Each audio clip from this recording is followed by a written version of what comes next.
Thiên, ui sợ quá sợ. Con muốn xinh, con muốn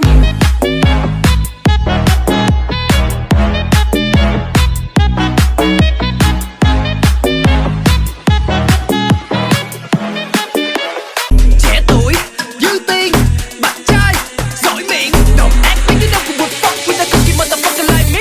Yes, trẻ tuổi dư tiền đã anh chỉ vậy có cái gì mà cao siêu.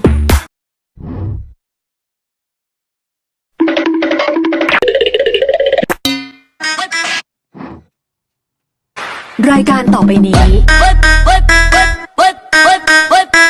รายการต่อไปนี้3 ปีขึ้นไป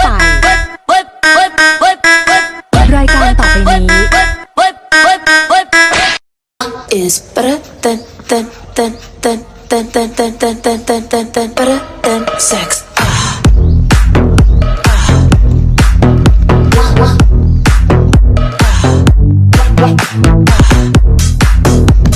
Trời ơi cái quân què dĩ dây bà, thôi xuống đây bà phiêu chiều rồi.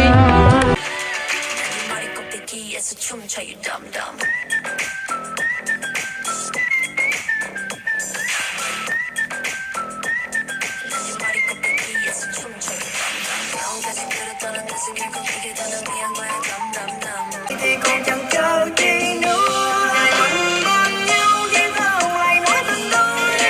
Anh thiếu em như đang lục tìm mấy thứ gì, người chiều anh đi em sẽ đừng có thiếu nhiều. Đời không đắn đo em cần chi phải lo, vì mình thương nhau anh chỉ có throw it up, start twerking like Miley, twerking like Miley.